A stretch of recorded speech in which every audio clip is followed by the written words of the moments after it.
Just one moment. Okay, welcome folks back to week 3 of our architecture Zoom course with Judy Anderson. Thank you for joining us for the third and final time tonight. Judy is going to be covering, as I'm explain here in a moment, 1800 to about 1840 architecturally here in Marblehead, and we thank you for joining us once again.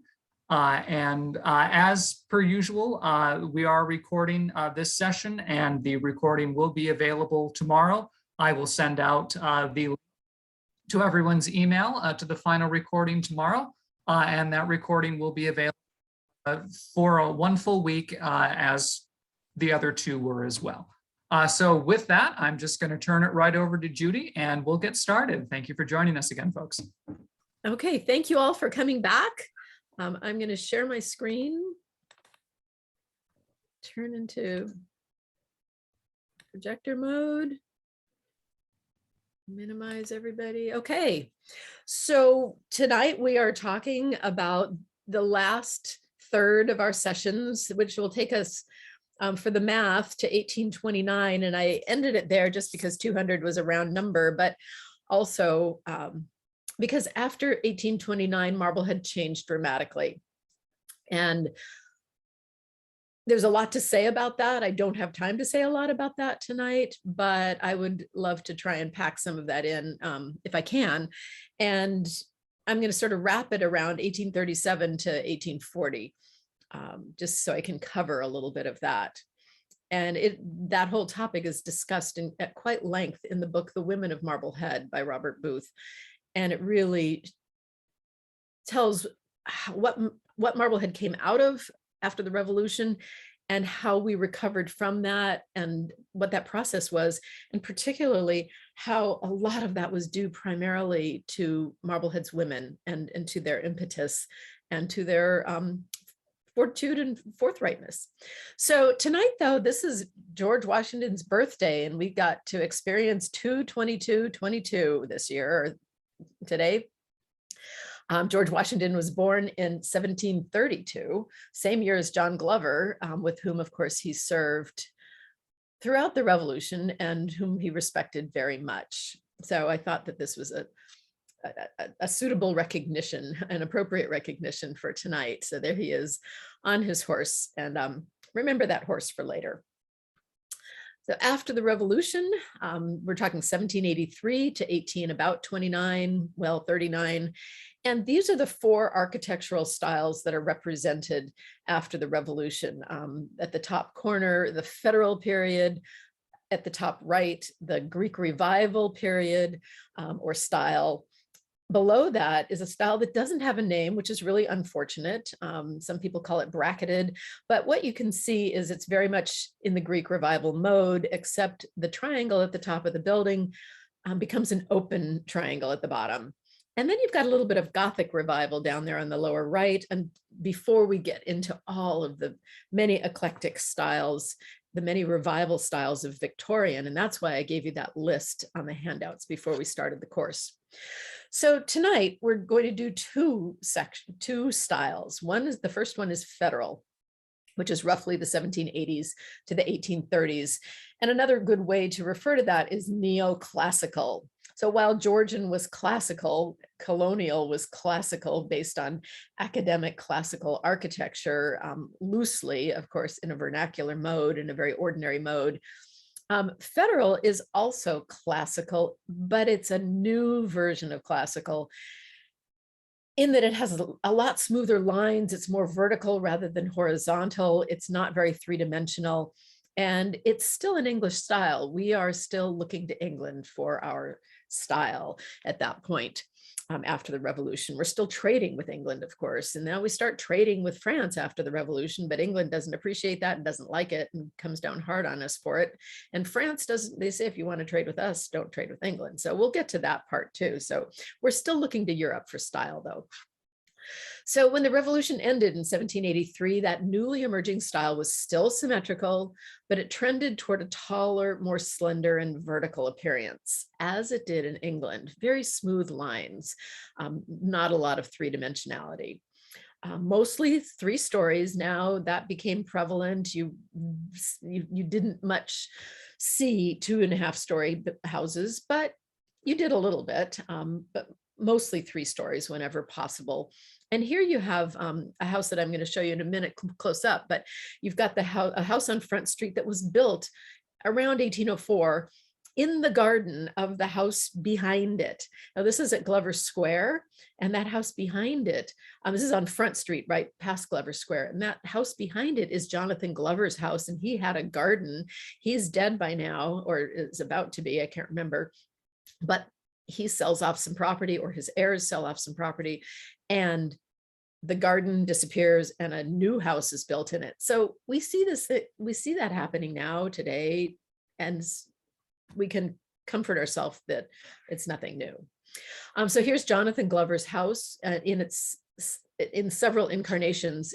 Over several incarnations, it became a 3-story house with that Georgian portico or porch in front of it, projecting just out from the building with a triangle crowning that little porch. And triangles went out of fashion in the federal period after the revolution. But here his house is trending toward federal, neoclassical, and it's 3 stories, still has those dentil blocks across the top, the dental moldings, the cornice blocks, and looking a little federal, especially with shutters on it, which became very popular after the revolution. This is a little bit of an elongated view because it's from a drone, but there's the top of that house. It gives you a good view of the hipped roof. And most of these 3-story houses had that hipped roof. But you could see the portico sticking out just like you can in these other pre-revolutionary Georgian houses that trended toward neoclassical, one with a porch sticking out, or a portico triangular, and one without. King Hooper, Robert Hooper down in the right, and Robert Hooper, who they in the 20th century called the Patriot, to distinguish the two of them, on the left. And I love that picture before it got its shutters back. And I actually took one of King Hooper's house but in the moment it had its shutters down, so I've got to find that one. But he might have had shutters ahead of time, so it's very hard to know. But mostly, again, these houses after the revolution are 3 stories, whether they're in wood or in brick. And you see the porticos sticking out now from those 2 houses. They are rectangles, not triangles. And ideally above the door is a fan light, whether oblong or smaller. But you see very flat surfaces generally on the new 3-story houses. That doesn't mean 2.5-story houses weren't built. Here's one built in the 1790s. Very few to no houses were built in the 1780s. We are so wiped out still. But slowly but surely we recover. And it's an inexorable plod really until the 1830s for some very good reasons. But this is a 1790s house, another Hooper, not related to King Hooper unless distantly. But here's one on State Street that is 1795, a little bit before the other one, built by a cabinet maker for a mariner. Beyond that house, you see a Victorian building, which has a very, very different profile. But here's a 2.5-story house built for a mariner and the other one was too. So some mariners are coming up in the world because they are starting to trade directly with their markets, not so much with a merchant involved and the ship captain just being a long distance trucker as they were in the colonial period. Now merchants have, ship masters, ship captains have a little bit more agency, and we're still trading in the Atlantic versus the Pacific.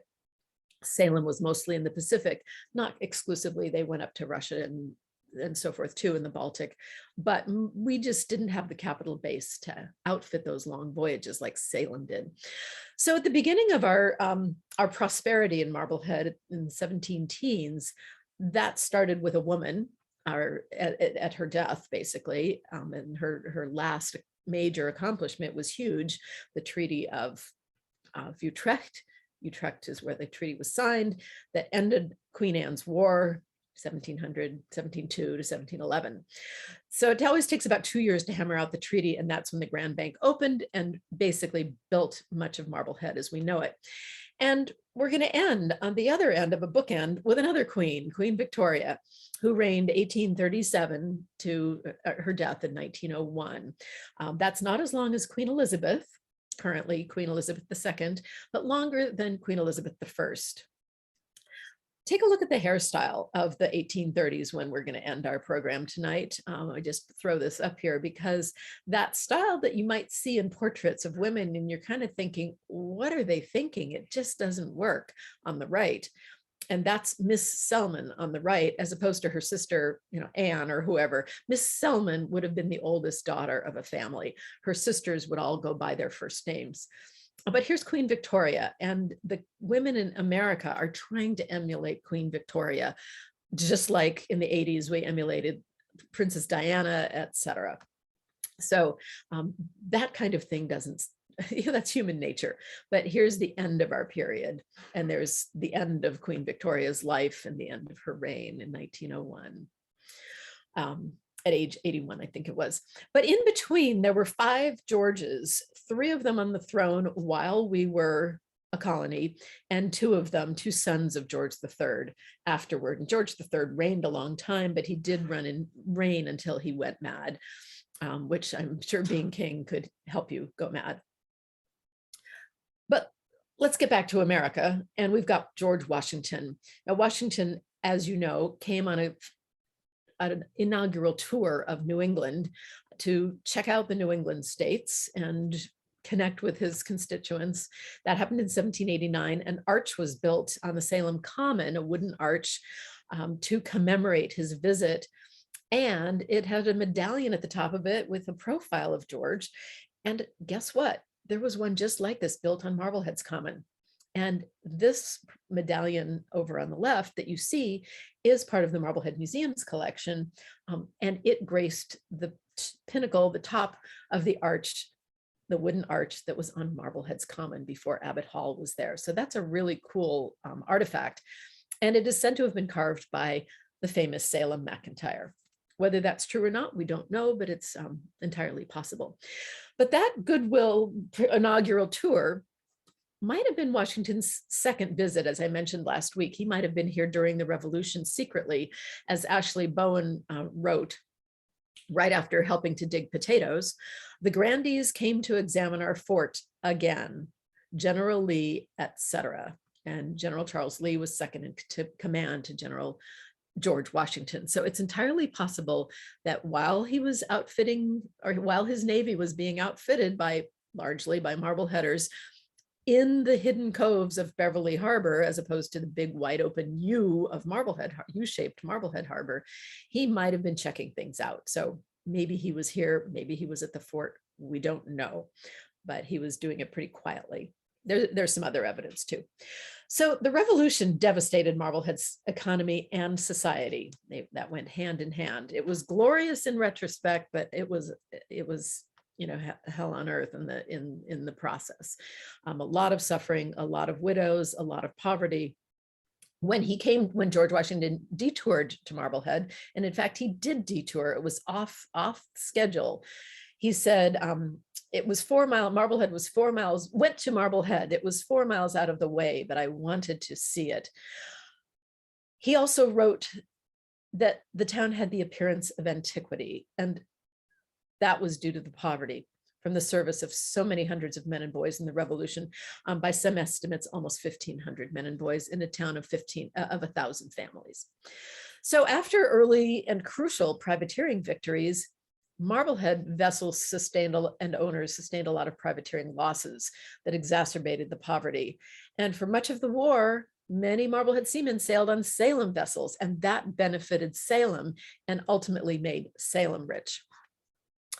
But after the war ended in 1783, fishing resumed slowly. Went to our same markets in the Atlantic, in the Caribbean, and in Europe, but some new markets opened. I'll get to that in a minute. New schooners were built and bought. People would buy a share or two in a schooner and a share or two in another schooner. And slowly but surely, we built our economy up and voyages were invested in. Warehouses and wharves were rebuilt, some new ones were built. This is sort of what a wharf would have looked like. I love this painting with a schooner next to it. Here's the last Massachusetts the last 18th century Massachusetts warehouse, which had been on Marblehead's harbor and was dismantled since some people in Marblehead didn't want it than who did, went to Salem, and it would have sat along the harbor with wharfs sticking out into the wooden wharfs sticking out into the harbor. They became stone after stone was quarried in Cape Ann in the 1830s at the end of our period. So again, here's Marblehead's one of Marblehead's many warehouses, one of the last ones left.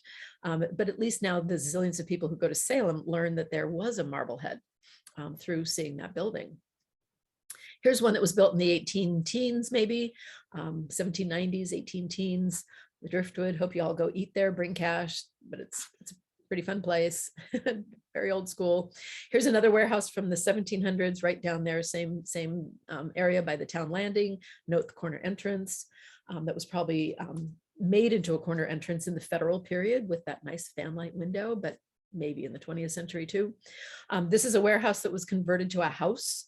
It's an 1730s or 40s or 50s building that was a warehouse near the Boston Yacht Club, which was right by a cove back at that time. The Boston Yacht Club, the parking lot was a cove. So this would have been a warehouse right on the cove, converted to a house in 1802. There's the other side of it, where barrels and barrels and barrels would have been stored in these shoreline warehouses. This house was a warehouse also originally, apparently. Maybe sail lofts as well, etc. Rope walks, long buildings for spinning rope, were built down along the future Atlantic Avenue, pretty much perpendicular to what became Atlantic Avenue. This one's at the Salem Park Service, the heritage site in Salem. And vessel crews resumed their dangerous work out on the Grand Bank. This is a fireboard painted in Marblehead by a Marblehead artist named William Thompson Bartall. It's at the Peabody, Essex, but though that's a Marblehead schooner, and there were many schooners out on the Grand Bank facing the dangers of the sea and trying not to hit each other sometimes. Many times that didn't work. And sometimes there were collisions, sometimes there were rogue waves, and that persisted from the 1600s, 1700s, and into the 1800s. So the new trading partners and routes were established as best as possible, given the wars that were in the Atlantic at that time. But here are some of the new trading routes to Europe that opened. Ignore the blue lines, but all of those coastal Atlantic ports were kind of new to us now. And both Salem and Marblehead and other vessels, other American vessels, went to those ports. Grain came to the Baltic, etc. But few Marblehead vessels traded in the Pacific like Salem did, because those voyages were too expensive to outfit.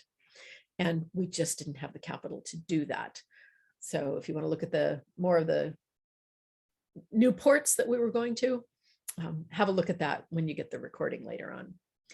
So in Salem and Beverly, there were privateer agents, mainly Elias Heskett Darby in Salem and John Cabot in Beverly. And while the privateering was so successful out of Salem, partially crewed by Marbleheaders, it made Salem wealthy and Beverly too. And they were the ones that earned the profits. You know, maybe our guys, if they succeeded, could feed their families for a month or two. But the real community wealth went to Beverly and Salem. They provided the capital that was necessary for those large trading voyages that were allowed for the first time into the Pacific because we were not prescribed by the British navigation laws. And England and France were at war in the Atlantic mainly, but other places too, and on the water especially. They were not as active in the Pacific in their trading. Therefore, American vessels had more opportunities. So whether it was New York or Baltimore or wherever the trade was going out of, and especially Salem, it was not going out to the Pacific from Marblehead. So here's a house built in the new emerging federal style, kind of a transitional house built in 1781 by John Cabot, the privateer agent.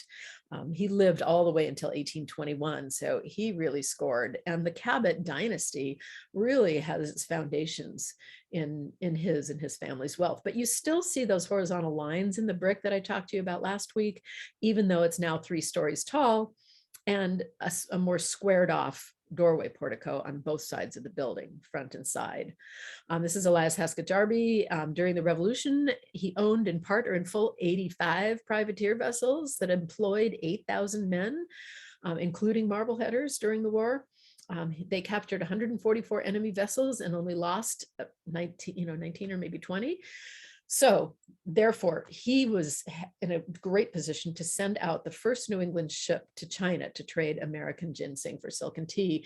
And of course, it was a very complex trade. It's a Pacific Asian trade, not just a China trade. All through the decades after the Revolution. But his position in Salem after the war was basically Robert King Hooper and Jeremiah Lee before the war. They were the leading merchants who prospered, and Marblehead prospered along with the other 40 to 60 merchants. This house, the Jeremiah Lee Mansion, in fact, was owned by John Cabot, basically as collateral on a title for about 6 months. I think it was either a year and a half or 6 months in 1786. And then Jacob Sheaf in Portsmouth got it.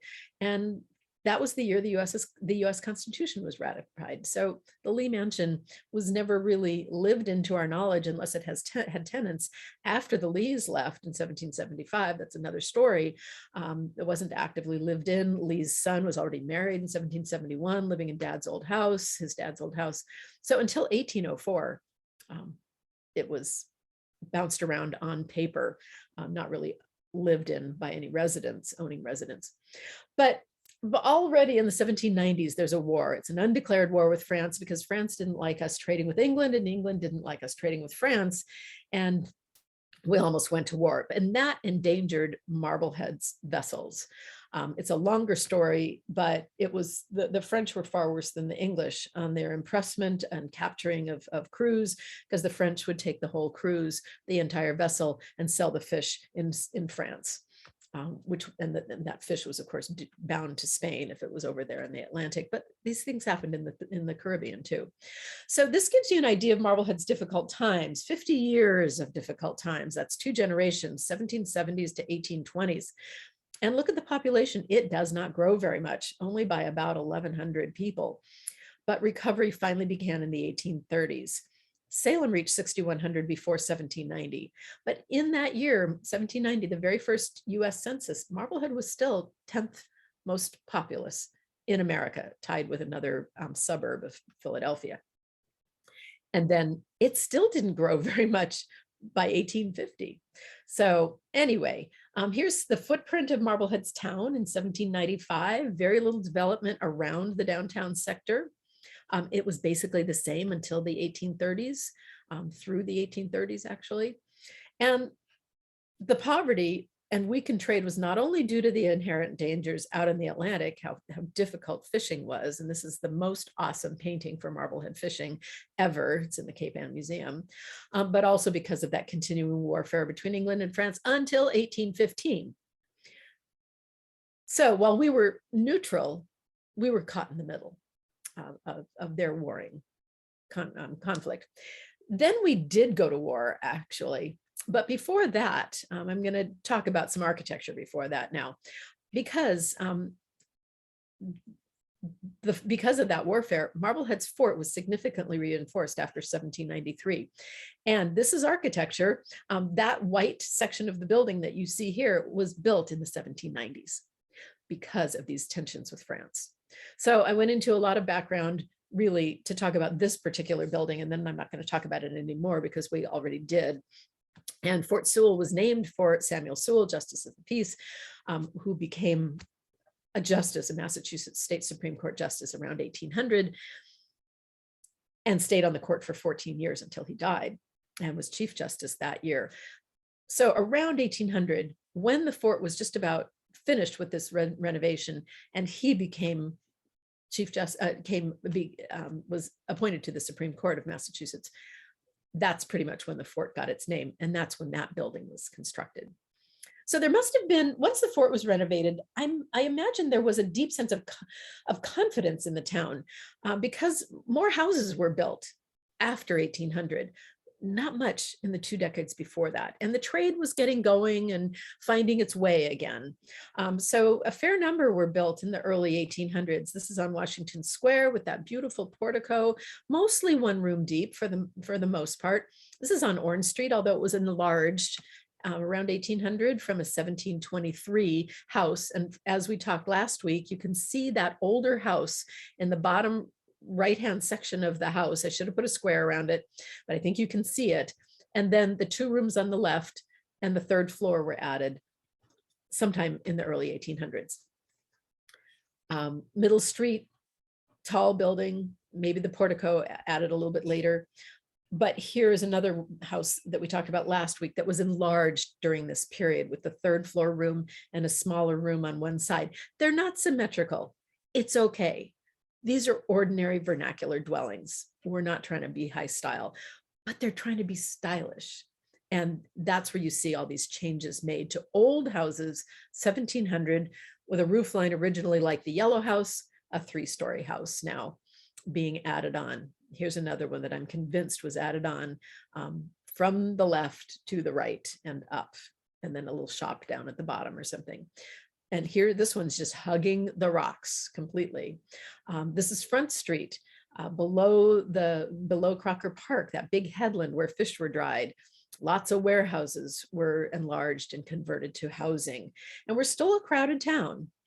And then the early houses, this being Black History Month, you have to tip your hat, of course, to the 100 Blacks that were here in Marblehead, Black individuals in 1765 in the census.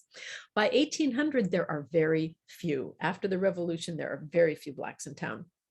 But Joseph Brown was living here with his wife, Lucretia Thomas. She didn't invent the Joe Frogger molasses cookie, but she inspired the legend and the name. And they didn't run a tavern per se. They had these election parties and barbecues and gatherings that everybody went to, Black and white alike. So these early homes that looked like these, that were still surviving in Marblehead periodically. I mean, not so many anymore, but they were still inhabited. So you still would have found a few, but they mostly would have had these sash windows by that time, these up and down wooden windows that move up and down with wooden muntins or framework, as it were, and maybe painted brown. Paint's becoming much more affordable by now, and maybe some of the newer colors coming in after the 1800s, after the turn of 1800. And you see an older gambrel roofed house there next to this older peaked roof house. And maybe some of the newer colors would have been a little bit more of a buff beige color rather than lemon yellow. So 18th century, 1700s colonial to 1776, we were still English, based on classical architecture. Then there's this new version of classical architecture, neoclassical. And federal, the term federal is coined after it was adopted in honor of our new federal government, the new centralized government. Here's the difference from last week, 1700s versus 1600s on the left. Here's the Georgian, just to refresh your memory. Here's the neoclassical, taller, lighter, slender, vertical, even if not symmetrical, and even if not fancy. And don't forget, most of these houses housed several families.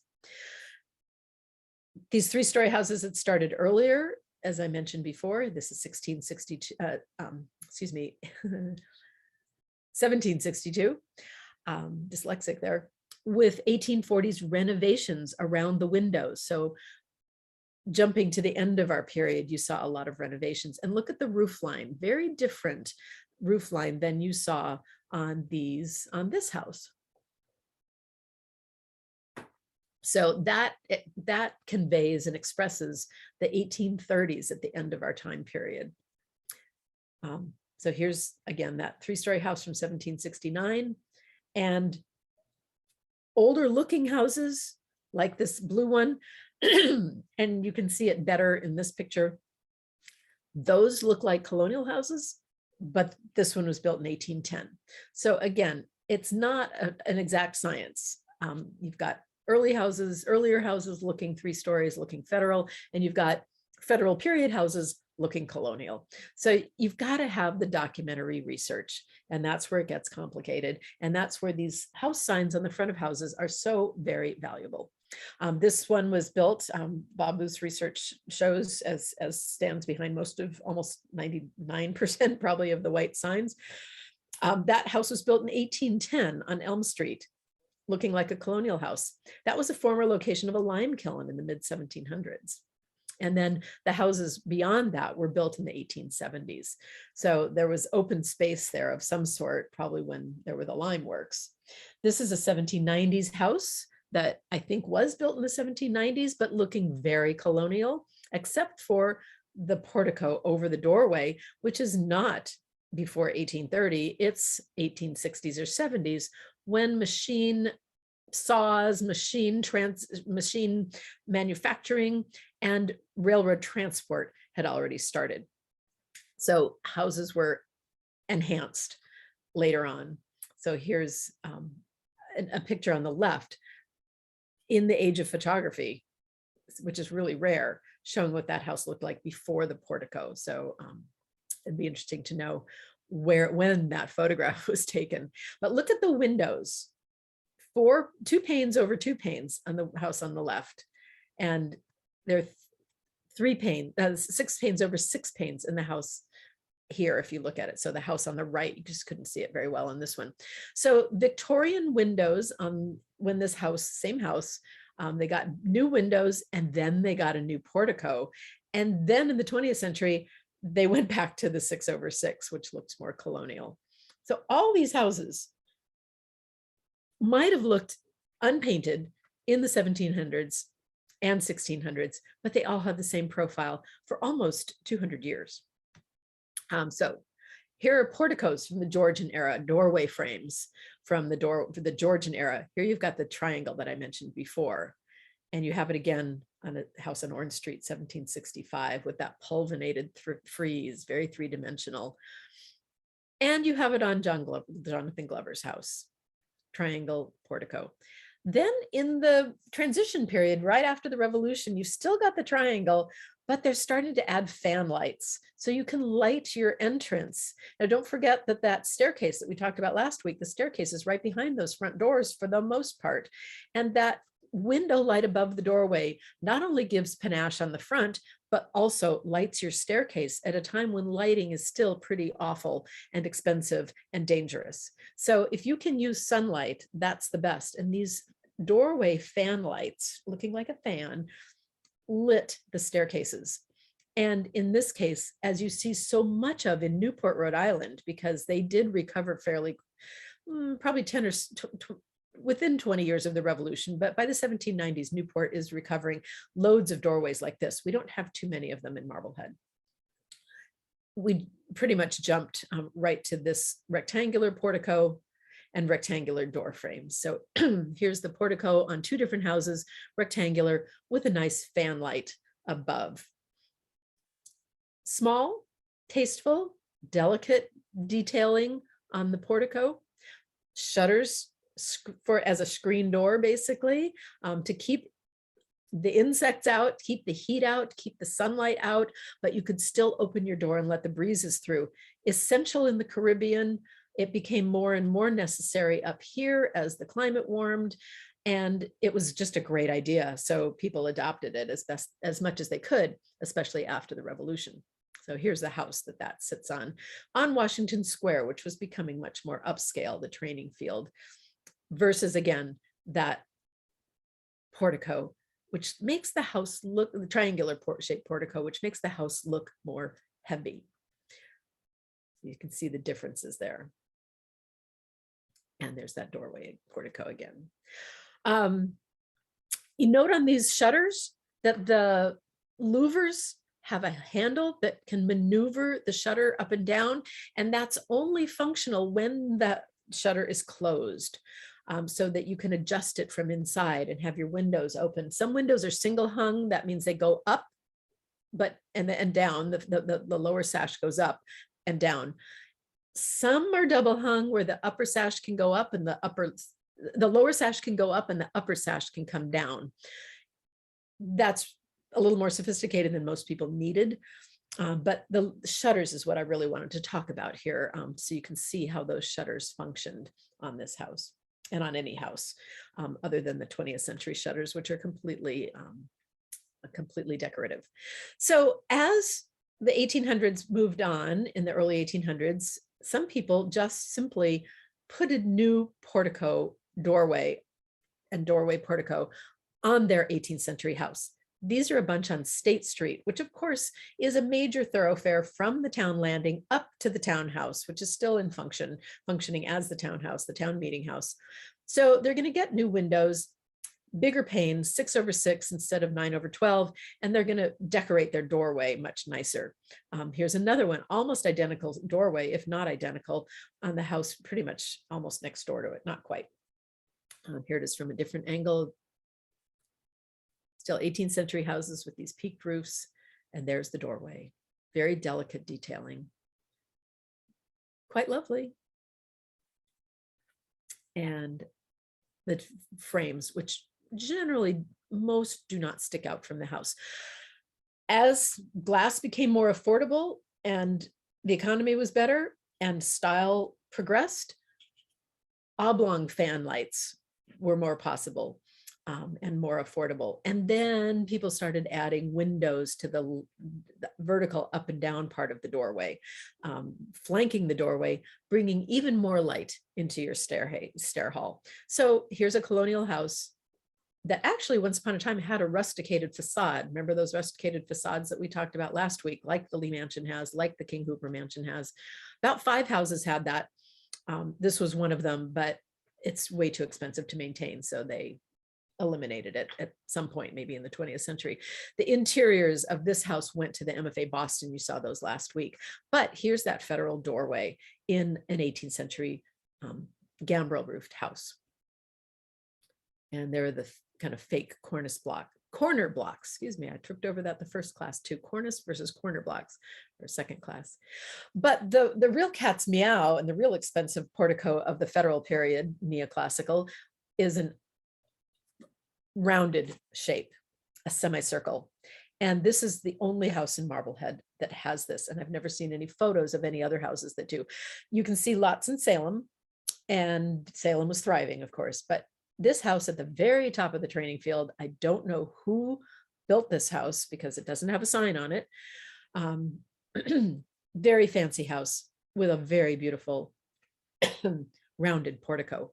And then at some point, maybe when it was built, maybe afterward, they enlarged the doorway and made the door smaller potentially, but probably it was built all of a piece to have window lights all around that doorway. And they didn't need a fan light because they had that beautiful rounded portico. So they could just use the squared off shapes. There it is in profile. And there's the house. And if you look to the very tippy top there of the roof, there's an air conditioning system. That's called a monitor. But it basically has little windows that, not even clear story windows, they're just little windows in this little section of the raised section of the roof that you can open and vent out all your hot attic air, which draws air through the bottom of the house and vents, air conditions the house, just like a cupola would on the Lee Mansion or the Hooper Mansions. And here's another doorway with that fan light on a house right opposite it, basically on Washington Square. Very upscale area, very lovely doorway fan light. And there's an oblong one on what's now the Harbor Light Inn. We saw that last week a little bit, but 1729 in the lower right, and then extended larger in 1819 by Dr. Calvin Briggs. And I think it was his daughter, in fact, who Caroline, who was a poet, who wrote the song Marblehead Forever. She wrote a poem when her countrymen, her townsmen went off to the Civil War. And she wrote a poem in honor of that. And then Marcia Selman adapted it. Reverend Marcia Selman adapted it as a temperance song, and then it became the town anthem. But Caroline Briggs wrote it. And there she is. She lived out of town by that time, but she remembered her town and knew how many men and boys marched off to war, first in 61, and wrote the poem on that occasion. Anyway, there are two houses next to each other that had these nice fan lights. So her dad was the one who put that in on the house on the left, on the right, and somebody else put it in on the house on the left. These two are the two Harbor Light Inn houses. Almost identical porticos there. And you can see how, I forgot to say this before, I meant to say that in one of those other slides, the third floor is very short. And that's basically an optical reason, so that when you're standing on the street looking at the house, if it had full-size windows all the way up, the house would look like it's crashing down on you or about to crash down on you. It also, of course, they were the less important rooms where children or servants or lodgers or somebody else lived other than the family. So you didn't need them to be that. You didn't need the rooms to be that tall and grand. But it's also a proportional thing. And there you see it again, a house that was built in 1754 in Bank Square, enlarged to a 3-story house. I threw that one in for you, Jared. And ironically, Jared and I both lived in, I don't know where you're living in the house, Jared, but I lived in the attic of the house right next to it in those wonderful dormer windows when I was first working at the Marblehead Historical Society, and just walking around the corner to work. Yep, that's currently where I'm living as well. Oh, wait, on the one on the right? Yeah, no, I'm living in the attic space, just like you said. In the house on the right or the house on the left? House on the left. Okay, so if I was still living there, you and I could look out at each other and pass the sugar. Who knows? Absolutely. But I guess that's a thing for Marblehead Museum, except Lauren, you managed to skirt that. Okay, so there are our apartments. I just had to put that in for us. Okay, and Elbridge Gerry's house that I mentioned last week was enlarged to 3 stories at some point also after 1800. Elbridge Gerry grew up there with his 3 brothers and 1 sister and 5 other siblings who died. But it might have well been a pitched roof or a gambrel roof before it was enlarged to 3 stories. And then it got a new portico, but it's a little less delicate than the ones that we've been looking at. So we'll see it in a minute because I'm not quite there yet. But before I leave this federal period, I wanted to point out this house on South Street, which has beautiful, beautiful detailing around the cornice. And it's very federal-like. And the house itself was built probably in the 1820s. The house history hasn't been done yet, but I think the owner would like to do that. So I'm anxious for that to happen. But beautiful cornice molding on that house, very, very detailed, very expensive.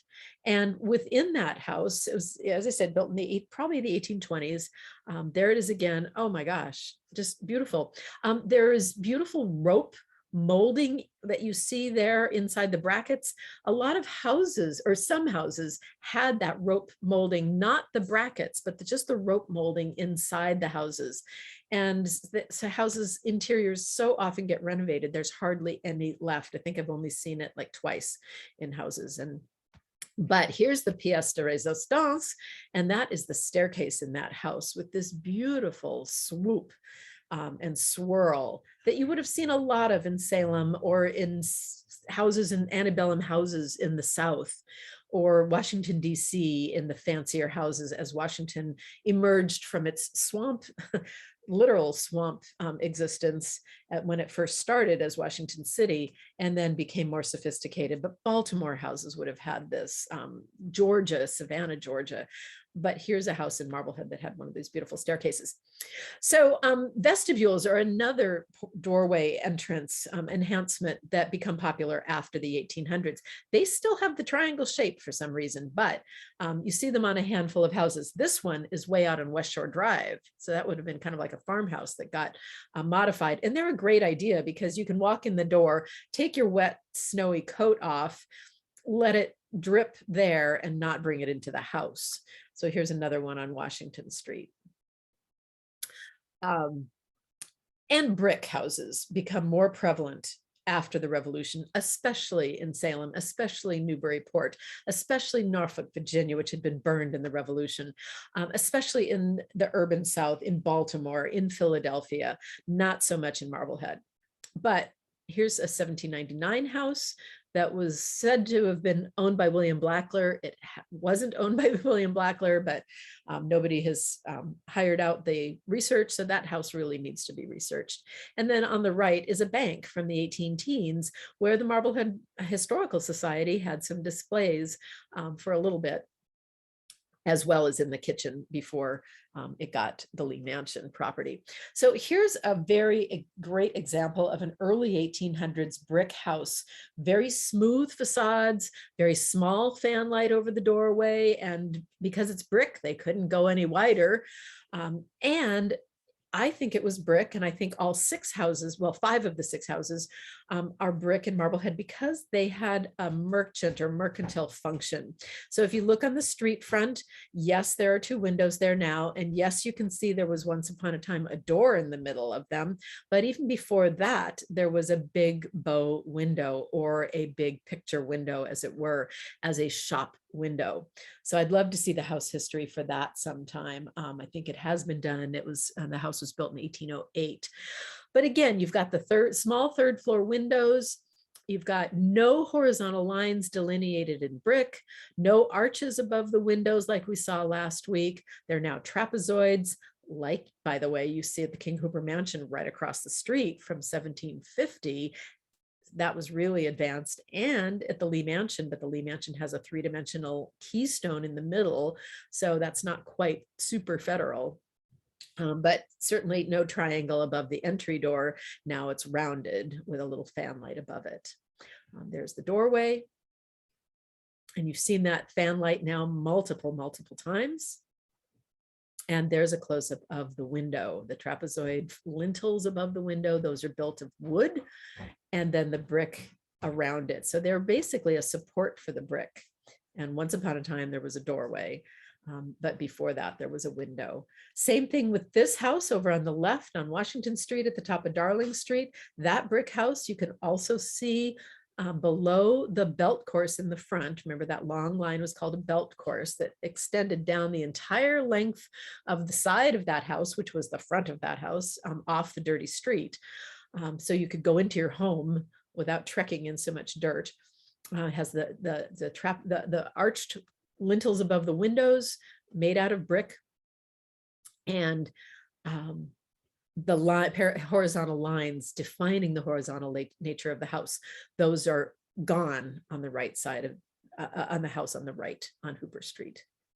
So there you see the full house again, and the window lintel on the street front is a little bit clearer on the house on the left. Here's the Derby House, 1762, with that line and the beautiful dormer windows that we talked about last week, and the smaller window panes. So here's another house in Marblehead on Lee Street. It's got the horizontal lines, it's got arches above the windows, but it's got a federal doorway. And how did they do that? Well, they could have applied that woodwork, but it too was probably a shop in the front on the street level. And right across the street, you see on the lower left, was a bank of house, basically a couple of houses that were actually a commercial bakery. So that might have with big ovens, that might have another reason for this other house on the left to have been built out of brick. Now, the brickwork reflects 1790s construction. So it could be that any young bricklayer who knew how to build houses in the new style, they didn't come to Marblehead. They went to Salem or Newburyport or Portsmouth, New Hampshire. And maybe it was just old guys building houses in the old style, but maybe learning how to lay brick in the newly fashionable. So it's hard to say why this house was built the way it was as late as it was, but it looks very different than the house here that was built just maybe 10 years later, versus the house that was also built around 1799. So they're all built around the same time, but it got a new doorway, or it already had the fan light. But again, research needs to be done on that house to learn a little more about it. It's owned by a corporation, so, and its rental property has been for a long time. So nobody's going to really pay anybody to do it. So any volunteers who might be interested, if you don't get tangled up in the paperwork that it entails, go for it. But it's always better to hire somebody. And you can see these window lintels have what's called keystones in the middle of them, makes it a little more high style, a little more expensive, but these are flat versus the Lee mansions, which are three-dimensional. Same thing on this brick house. And this one's on Lower Washington Street, and I bet you've never really noticed it because we're all looking at traffic and try not to crash into somebody else. But here it is. And it has this Victorian doorway, so your mind doesn't register it as a federal period building. But beautiful keystones, keystoned lintels, very flat, no belt courses, but an 1870s doorway. The sign on it, which is not a research sign, says it was built for Captain Benjamin Andrews, 1742, his birth, and to 1821. So it says colonial home. No, it's after the Revolution. So you can't always believe signs unless they have some substance behind them. But there it is, right at the base of Abbott Hall, almost at Five Corners. It's condos now. I'd love to have that house history researched also. But they're the good shutters, the accurate type of shutters. And these shutters on this house have taken a beating over time, but that's those maneuverable shutters. And lodgers may have lived in this house or any other three-story house, just like they did in London. In London, the population around this time was about 100,000 people, and 40,000 of them were lodgers. So lodging in upper stories of houses or in the back rooms of houses. And there's a hierarchy to lodgers too. But that's a whole nother story. These window lintels were decorated, and there's a cornice molding up there, dental block molding. And there's the Victorian doorway portico. And there's the dripping, but you can see it from a different perspective. This little house is awesome because it was built just like those colonial one room over one room houses, but it was built of brick with a hipped roof in 1812. And it was built by a brick mason. So it was basically, he knew how to build a house this way, and he lived in it at first. Very different than this house, but look at the window lintels. And here was where the original doorway might have been, on the side, but then somebody moved it around to the front so they wouldn't have to walk in right off the street. It was built by Jason Chamberlain, and he's the guy who bought the King Hooper Mansion in 1819. And if it hadn't been bought by a brick mason or a brick mason hired to repair all those chimneys that are holding up that basically 6-story house when you go down into the backside, it never would have stayed standing. Excuse me. And Jason Chamberlain built a really cool Rumford stove down in the basement, which you can't see because it's a storage room. But his handiwork is down there. This is also the period of 10-footers for the shoemaking. There were lots of these houses, these structures around town in the early 1800s until the 1840s when the wooden factories began to be built. This one's in Lynn, but it gives you a really good idea of what the 10-footers looked like. This is a large one inside, but if you shrink that down a little bit, that would have been a typical 10-footer where old guys who can't be at sea anymore would hammer leather uppers to heavy leather uppers to heavy leather soles and sitting around a pot-bellied stove. Here's one in Marblehead. Here's a colorized image of that that we just saw. And here's one at the base of the burial hill. Same house, the red house is the same one, but the top photo shows its context with that formerly brown house with the coved cornice, such an important coved cornice. Now the house is painted battleship gray, and that's one of the town-owned 10-footers. Here's another one on Front Street. And look at the federal doorway on a colonial house. Now I can tell that's a colonial house basically because the windows are right up close to the roof line. And we'll see more of that later. But it's this same time when we were feeling that confidence, and maybe next time I do this, I'll put the Lee Mansion there after the fort image. The Lee Mansion was bought by the brand new Marblehead Bank, bought in 1804. One of the bank founders was Samuel Sewell. He was the attorney who served as a straw for getting the bank from the title owner into the bank's ownership. And it was one bank at first, and then they added the Marblehead Savings Bank after the Civil War, when lending laws changed. And that's in Bank Square because 3 banks were located in that area of Marblehead. The bank on the right, built of granite in 1831 at the end of our period tonight, with shutters, because people were up there working, or maybe the bank cashier living, just like in the Lee Mansion. The cashier was like the bank manager. Look at those bars on the windows. That's pretty cool. It's got brick on the side, and that may be because you couldn't see much of that side until the building next to it burned down. And on the other side of it is the King Hooper Mansion. So this bank was built as a rival bank to the Marblehead Bank, which operated in the Lee Mansion. And this one was called the Grand Bank, named after the fishing bank. Built of Rockport granite in 1831, when granite was being quarried on Cape Ann. And look at this side, it's not brick, it's granite, because it was more visible. And again, there was still that path right down to the wharfs, where the cove was, where a lot of wharf space was. So it was it was still a thoroughfare, but you couldn't see much on the right, on the left side of the building. So they built it out of brick when there was a different building there. And the building you see next to it is a Victorian period building. So that prosperity of maybe less than 10 years was brought to a halt again here and in Salem by the coastal embargo of 1807 to 1809. Thomas Jefferson, president, closed all the US ports. So trade was impossible. He had the westward movement vision. And then when the embargo was lifted, because all the ports were being strangled, and that was a big source of revenue for the government, the customs duties, trade resumed in 1804, but so did those dangers at sea, because France and England are still at war, and we're caught in the middle.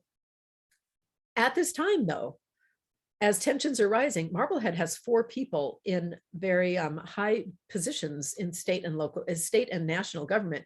Here's Elbridge Gerry, who was governor of Massachusetts in 1810 to 11, and his wife, Anne Thompson of New York City, who was supposed to be, quote, the most beautiful woman in the United States. How did he score that? Who knows? But she must have seen something wonderful in him, and he did have a lot of wonderful qualities. He just was railroaded by the whole gerrymander. But at any rate, they married in 1786. They met in Philadelphia during the Constitutional Convention, or in New York, excuse me, in New York during the Constitutional Conventions. They ended up having 10 children, 7 of them lived, and she died 25 years after he did. And she was 85. He died in debt. So she went from being very wealthy to being very poor, because Gerry had to kind of bail out his younger brother. But at this time, the gun house was built in 1810, the year on Elm Street, the year Gerry was governor of Massachusetts. Neoclassical style. Doors so that cannons could be rolled into them and stored. And very similar in concept to the powder house. Both of those kind of out of town, out of the way, especially the powder house, where ammunition and gunpowder rather was stored. And ammunition, whereas it was more of a gun house where the cannons were stored on Elm Street. You can see it in this painting by Elbridge Gerry. There's Back Street, where that was not well populated. In the back of the town, there's the powder house. That's Back Street is where the gun house was located. Then there's also the slaughterhouse and the glue works. So those are all the smelly businesses out of town, whereas the smelly fishing drying was all over town, and then the animals coming through town. So you can get an idea of how these towns smelled when all these nice homes were being built. Justice Joseph Story was appointed to the US Supreme Court in 1811. He served to 1845, wrote much of the United States' maritime law in the early maritime years. Here he is right before he died, and he wrote and read the Amistad slave ship case in 1841, just 4 years before he died. He's Harvard educated, of course, helped found Harvard Law School. Then the War of 1812 does happen, where over 1,000 men and boys serve in that, mostly at sea, from 1,000 families. Half of them are in prison during the war. This Elbridge Gerry has become vice president in 1813. That's the year before the Capitol burned. So when he was living in Washington City, when the Capitol was burned in August 1814, now he was back and forth, so I'm not sure where he was at that particular time. But when he died in 1814, in November 1814, he was in Washington. He died 4 months after the Capitol was burned. He's buried in the U.S. Congressional Cemetery. That's the U.S. Capitol. The White House was also burned when he was there. Same time, 4,000 British troops stormed the Capitol and the White House and burned other government buildings, departments of state, war, treasury, and the patent office. No houses. They stayed away from the houses, but they bombed the buildings, burned the buildings. Same thing, us bombing buildings, trying to stay away from civilians. It's not always possible, but there's Capitol Hill. You can get a sense of it as a hill in that picture. And here it is, the White House after it was burned. John Bailey was commander of Fort Sewell in the War of 1812, and the fort was in full force during that. Don't have time to talk about it, but this is Bailey's head. Fort Bailey during the War of 1812 became Fort Washington after the Revolution. So Fountain Park in 1881, the land was purchased by James J.H. Gregory and given to the town in 1881. And there's the 10-footer right at the base of that. And the town is going to make a little mini museum out of that you can look in the windows. And former museum director Pam Peterson is involved in getting that pulled together. They reinterpreted and exhibited and so forth. So that should be good. A lot of guys served in the Revolution, and half of them were imprisoned during the war until 1815. And this is one of them. This is him when he was young. He drew a map of the prison. He became our town clerk in the 1850s for almost 20 years. Lieutenant John Glover Cowell, you can read about him in a book called Mad for Glory, which is about the USS ship Essex, not the whale ship, but the ship Essex. And it's a really good book about imperialism and bravado and illegal activities during the War of 1812. So 1830, from all that poverty and war, Marblehead is still in that same little footprint as it was in 1795 and 1767, until the 1830s to 50s, when many, many new homes were built. And also so many older homes were renovated. And the important thing is that nationally, after the War of 1812 ended, America gained a new sense of itself as a nation, really for the first time. And that new burst of national confidence and pride was expressed architecturally in this new style called Greek Revival. This is what a woman would have looked like at that time. Life was getting more sociable. The middle class had more of a role in society. This is Queen Victoria again, who reigned in 1837 when she was crowned as an 18-year-old. And at that time, US President Jackson, the 7th US president was Andrew Jackson, 1829 to 37. So at the end of our period, this is who's in office. And there he is riding his horse, just like George Washington. And I think that was premeditated on his part, because he was the man of the people. He was the hero, the gung-ho, go get 'em, rah-rah hero that Americans loved in the 1830s. And that's when the whole concept of we're number one as America, as a nation, really began. And we've never lost it. And most of Marblehead were Jeffersonian Democrats, and for better or worse, because they really didn't have any vested interest in the plight of enslaved peoples or Native Americans, largely speaking. Some individuals did, and that grew with time.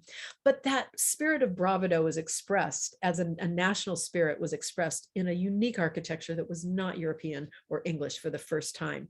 Still symmetrical, but more truly temple-like, looking back to the democracy of Greece and the Republic of Rome as our government was modeled on. And these houses became very affordable and easily built. It's the kind of house that you drew as a fifth, as a kindergartner or a first grader, very simple houses. And the name that they've been given is Greek Revival, 1820s to 1850s. Here's a good one on Washington Square, good example with that triangle at the top, very symmetrical, heavy fascia board around the top, very bold doorway entrance. You see these houses all over upstate New York, Vermont, New Hampshire, Maine, Ohio, Hawaii. The courthouses and government buildings are churches. These are the Greek Revival style versus that vertical federal style. And I should mention that house that we see in the lower right here was built in 1850. So at the very end of that period. So before it was 3 stories, then it became 2.5 again, much more simple house to build. And there are about 5 in Marblehead. There are loads of them everywhere else in those places that I mentioned, including out in California. This is the 1854 courthouse in the big gold county. And this is actually the Sierra Mountain town where my kids decided they wanted to grow up in the mountains with their dad, skiing and jumping in rivers and all that kind of thing. And I said, awesome. And they summered here in the seashore, which was great too. But Mariposa, little mining town, 1 mile long, New England courthouse. It's still standing. It's the oldest west of the Mississippi. And it's this church architecture or temple-like architecture that was used for churches and courthouses especially. So in the 1830s in Marblehead, there were new church congregations and buildings in this Greek Revival style. None of them exist anymore, except the lower right. The lower right is the Orthodox Meeting House. And that was Old North Church, the Trinitarian church with 3 doors, Trinitarian, Orthodox, the old style, versus the new Unitarian church, who tore down their house that was built, their meeting house that was built in 1716 by the same guy who built the townhouse. And they erected a new one in the Greek Revival style with 1 door versus the 3 doors of the Baptist house and the Orthodox church. So while Georgian incorporated elements from Greek and Roman architecture for those porticos that we've seen, and that's why I wanted to get them in your eyes, the lunette window and so forth, and the townhouse, those Greek and Roman elements. Now the entire house emulated a Greek temple, basically without the pillars. So there's your Greek temple inside the structure itself that everybody could live in. And some of the better ones had this molding along the corner. That's on Harris Street, on the corner of Harris Street, where it bends. There you see it again with the very bold doorway. Oops, sorry about that. This is an example of a Greek Revival, much more high style. 1839, the end of our period for today. Look at that porch that's all the way across, almost like pillars, all the way across the front. There you see it from another direction. Very ornamental balustrade up at the top. Very, very high style, fine house. Probably one of the best Greek Revival houses, that most high style Greek Revival houses in Marblehead. Loads of them in Savannah, loads of them in the South, but they were emulating temples with the pillars in the front. And when you think antebellum houses, that in the South, antebellum plantation houses, that's antebellum before the Civil War. This one built in the 1830s in Louisiana. Same year the Marblehead Lighthouse was built, but similar to the house that we had just seen. I think I misplaced that slide again, in Marblehead. Although, let me go back to it, but squared off. So reverse those 2 slides. Okay, Lighthouse was built in 1831 to 35. There you see it in the distance as it would have appeared to schooners and some of the bigger vessels coming into the harbor. There's Cat Island over on the left. New lens later on into the age of photography, a keeper's house in the 1850s. And here's Ezekiel Darling, who was the first lighthouse keeper in 1835 until 1860, when he was nearly blind. He served on the USS Constitution. Great story about him. First railroad station is built in 1837. It was the line from Salem. Very simple structure. Just climb up. It's basically a covered bus stop where you could get on the train. Here's an 1830s train engine. And the subsequent railroad stations built in successive waves as each one burned down, where the National Grand Bank building was built in the 1960s. And here's Marblehead in 1840 from the fort. And if you look, you're standing in the fort here, basically looking out, and there's a covered walkway on the right. There are sentry houses at the entrance to the fort and to the entrance to the inside of the fort. And look at the embankments of the fort, these wooden embankments. It's just a great image. But that's Marblehead, and the little, finally, a community that's finally again. Life is getting better. You've got these better lighting at this time from the 1830s onward. And I really suggest that you watch a video on the Marblehead Museum's website that Lauren McCormick gave last year during COVID about, I think it was during COVID, maybe it was before COVID, but it's on the website about heating and lighting and the technological changes through the 1800s, going all the way into the 1890s with electricity and water and the railroad and everything else. So I really encourage you to look at that. But for the last 5 or 10 minutes, I'm going to just show you how we evolved then from that Greek temple-like building to what you see all over Marblehead now. And you'll be able to recognize these new roof lines where the triangle gets eliminated at the bottom. And here you have Lookout Court. So you've got the pitched roof of the early 1800s beyond it, but these heavy eaves with an eave return in the corners that birds can make nests in. That was the signature roof line. And then it was a narrow, small roof up there. And so people added shed dormers, as I've talked about multiple times. So again, the smooth, clean lines of up until the roof lines of the colonial period and then up until the early 1800s versus the heavy, bold roof lines. And also look at the windows on the yellow house versus the green house. The windows are right up to the cornice in the yellow house. And there's some space between the cornice and the tops of the second floor windows. That's not because people were getting taller. It's because stoves were starting to heat homes. And you could heat a room better with a stove than you could with a fireplace. So houses, the ceilings could be built taller. So here you have 1733 enlarged out to the back, as it were, to the side, to the right side in 1845, and then 20th century, the shed dormer built. And here's another example of the colonial house on the left, 1825, up on Lookout Court. I've reversed it here so you can see it better. Windows tight to the eaves of that gambrel roof, 1720s. By the 1820s to 40s, you've got the heavy eaves and taller space between the second floor windows and the heavy eaves. So windows up and down sash in the colonial period, the small window panes right up along the eaves in the colonial houses, no matter what size or shape the house was, if it was center door or not. There are a bunch of colonial ones. And here's a house from the 1840s or 30s. They're interchangeable. You can look at any of the houses that look like this, that looks like a colonial, as you would read in the real estate ads, but with that roof line, it's either raised from the colonial roof line or built that way.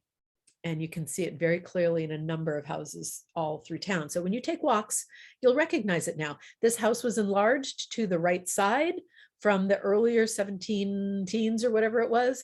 And while they were at it, they raised the roof line of the second floor. Couldn't do much about the first floor, but you could on the second floor. This one was done in the 20th century before the Old and Historic District Commission. This red house was built in 1840. And this white building was the carriage house of Jeremiah Lee's first house. And it was adapted into becoming a house, a residence, and a shop, in fact, with the tall roof line above the windows. And look at that doorway, Greek Revival tending toward Victorian, both of them, with the windows along the right, on either side. We saw some of these houses last week, but here's the colonial house, like the one on the right, that was then enlarged, the roof raised, completely rebuilt So the posts are raised, they're sistered together to make them taller, a foot taller. The entire roof line is rotated 45 degrees, and you presto, your old house can have a new look. There's another example. My house backwards versus a house on Lee Street, where they raised the roof line and reoriented the roof.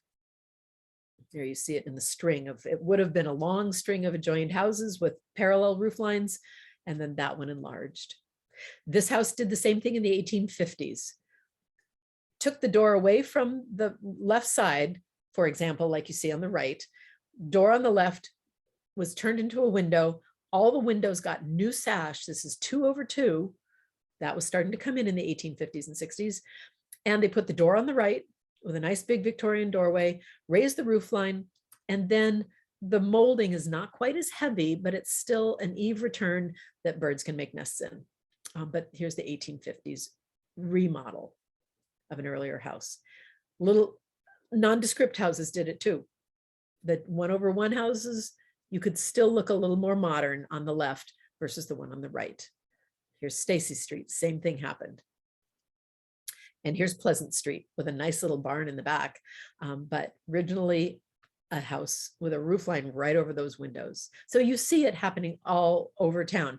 And then they add the heavier doorways. Here's a colonial house, here's a big Victorian house. And note again, the windows 2/2 versus 6/6, which is what you would see in the colonial houses that have 6/6 window panes. Almost everybody got new windows in the 1830s, if they possibly could, as the town, or 40s, as the town's economy was improving. And then there's an earlier door frame versus the 1820s door frame, and on a 1700s house. And they have the earlier type of windows, which might be old, they might be 20th century. Another house, I show you this one from its 1723, its 1830s remodel with the new roof lines. I would think that's 1850s remodel. I'll have to check the sign. I didn't, but there's our 1 3-decker in Marblehead. There is a 3-decker, and they weren't called triple deckers back in the day. They were 3-deckers. But again, those Greek revival and doorways that push toward Victorian, they get bigger and wider and multifaceted. So I think I have to just about wrap up here. 1700s house, Victorian doorway. 1700s house, Victorian doorway with windows on the sides. 1700 house, small doorway, but a big 1840s house that replaced the 1690s house. The home for aged women that was a residence for women who were funded by the Marblehead Female Humane Society eventually, not when it was built in 1837 at the end of our time period, but with an 1860s door frame and a 20th century shed dormer. There's the door frame. There's, again, the Victorian doorway and the 1840 house that used to have a shop in there. You can see on the right side, there's a threshold for a door. And this house has a gambrel roof, and the slide has dropped out for some reason. So this gets us to the end, the very end of our period, the 1850s. And I end with Abraham Lincoln's home in Springfield, Illinois, 1850s, very similar to that Marblehead house. So in honor of President's Day, which it was yesterday, and we've got Lincoln, and today, Washington's birthday, we saw Washington at the beginning. So I'll stop sharing my screen. We've got a few more minutes for questions. Let me know. We do have 3 questions that were submitted in the chat here. So I will go ahead and ask those since they were submitted. Okay. Roger would like to know, when did electricity in homes become widespread? First, it was gas. First it was gas lighting. And again, watch Lauren's video. It's really good. 1850s, 1854, I think it was gas lighting on streets. Then it went into houses, and it was only on moonlit nights, as Lauren pointed out. I mean, it wasn't turned on moonlit nights, as Lauren pointed out. Then electricity came in 1895. Thank you. Aaron would like to know, it seems like in certain houses by the later federal period and Greek revivals that they reprised the triangular pediments. Is that accurate? Yes, they loved the triangular pediments, but that triangular pediment, oh, wait a minute. They what did the triangular pediments? That she wants to know that if they reprised them. Oh, the ones that still had, that kept the triangular pediments, they were the fancier doorways. And they probably thought it's a lovely portico, let's just leave it. But if you had a plain doorway, you were going to make it in the new style. Now, I was also thinking those triangular pediments at the top of the house, which lost the bottom of the triangle as the 1830s got moving on. Kate would like to know, is there a history to chimneys painted white? Yes, there is. That was discovered when Bob Booth read Ashley Bowen's diary. So there was a really esteemed architectural historian named Abbott Lowell Cummings who knew more about architecture than anything. And Bob Booth actually went through the American Studies program at Boston University, and Abbott Lowell Cummings, this guru, was his mentor and advisor and so forth, Bob Booth's advisor. So a student in a class asked that same question, and Abbott Lowell Cummings said, no, actually, that's one of those wives' tales. That's to the extent of our knowledge. That's just one of those wives' tales.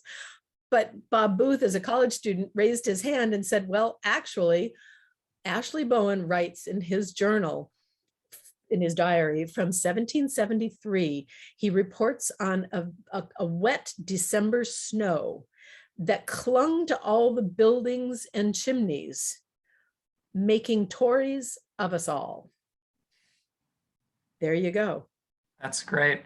So something to it. Please. And 1773, which I find interesting, that's a very early reference to that term. Absolutely. Erin has another great question. She'd like to know, how can you tell the difference between a Greek revival and Victorian doorway? It's hard. That's a good question. Greek revival is simple. Greek revival houses were built for the ordinary carpenter to build. Well, they're built by house rights, but ordinary carpenters could participate in the process. So a Greek revival doorway is basically a vertical board going up one side, another vertical board going down the other side, and a horizontal board going across with a little bit of molding around it. Very basic, very affordable, better than nothing, which is what most colonial houses that were ordinary had, just a frame with nothing around it really. This was a big, bold frame that articulated that bravado that Americans felt as a nation. Then in the Victoria, and then they got window lights within those doors, flanking the door itself, but within that frame. Then in the Victorian period, it gets much more elaborate. The panes are broken up more. The big fanlight windows, there's a big fanlight window on Washington Street that is so over the top. It's in a colonial period house, but it's a recessed door, and it's so elaborate that can't be a federal doorway. Well, no, it's not. It's a Victorian doorway, and the Victorians reissued everything, but Victorian became more elaborate and more complex. So that's kind of the easy answer. Plainer first, Greek revival, more complicated and ornamental in the Victorian period. Great. So that does it for the questions that were submitted in the chat box. If anyone else has a question they would like to ask, please feel free. Here is your moment.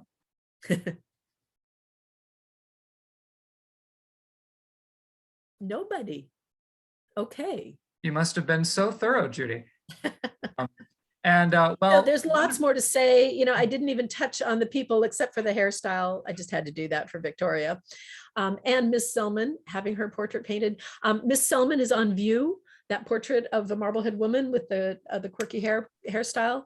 It's all the rage. If you Google 1830s hair, you will find that everywhere. But they're kind of copying a style that was popular before Queen Victoria was crowned, but she made it really popular. So it persists into the 1840s in America.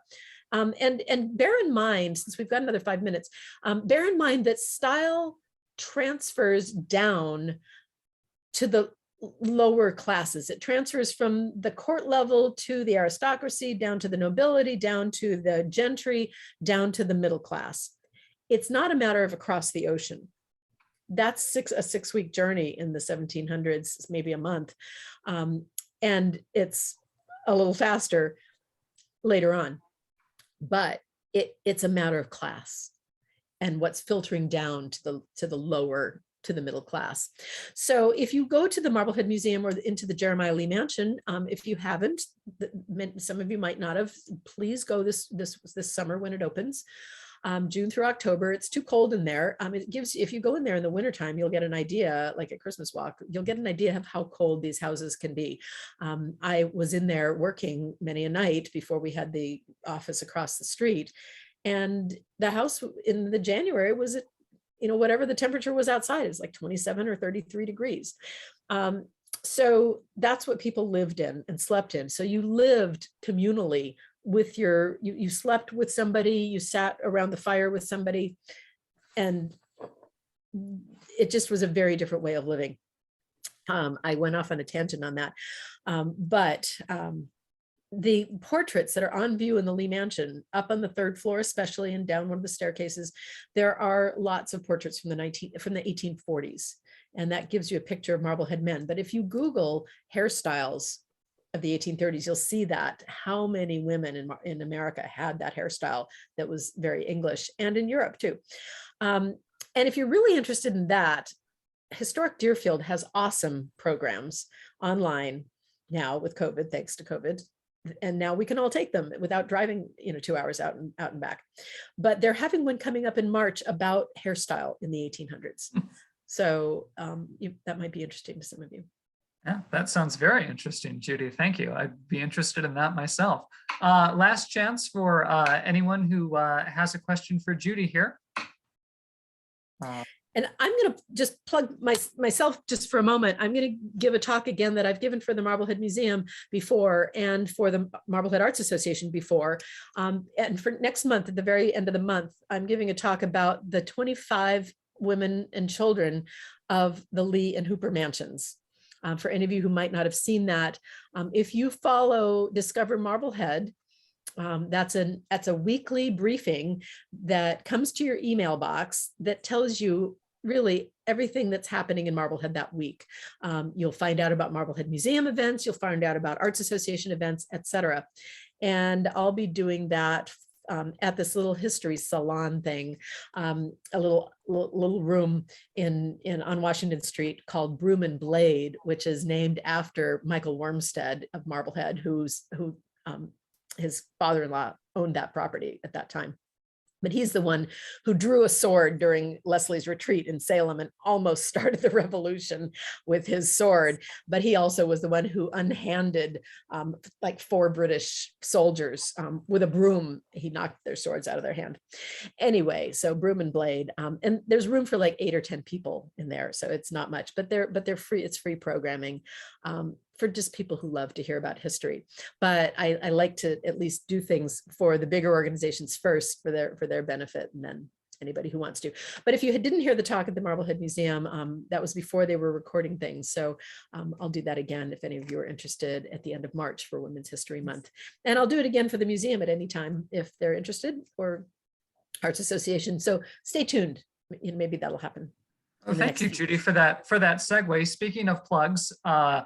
I want to briefly let you guys know about a few other things we have coming up. You can check details both on social media and through Constant Contact if you are on our museum's email list. Next month, March 15th, you can join us at the Landing Restaurant. We're going to be having our annual fundraising dinner. Your meals, the proceeds from your meals will go toward an archaeological project that we have planned at our new building, 157 Washington Street. Awesome. Which we're going to be turning into Jeremiah Lee's brick kitchen within the next few years. You'll be able to hear some details of and some behind the scenes stuff about that on March 15th. Also in April, on April 7th, I am going to be leading a new women's history walking tour of Marblehead. It's going to focus primarily on downtown Marblehead in the late Victorian era, about 1860 to 1920. So we invite you to check that out as well. And then finally on April, I'm sorry, I screwed that up. That is on April 16th. The April 7th event is actually the return of our trivia night, which we have done in past years, and we're excited to bring that back. The hosting site for that is to be determined. So as I said, feel free to check Constant Contact, Discover Marblehead, or our social media for further details. And with that, I just want to thank Judy for all your wonderful work this month, and thank all of you for joining us. As I said at the start of our session tonight, this recording will be sent out to everyone tomorrow and will be available for 1 week. And otherwise, thank you all again for joining us. We appreciate it. And thank you again for your interest, and thank you to the museum for hosting this topic. All right. Thank you very much. Appreciate it. Have a good night, everyone. Bye-bye. Bye-bye. All right. Thank you so much, Judy. Thanks. Thank you.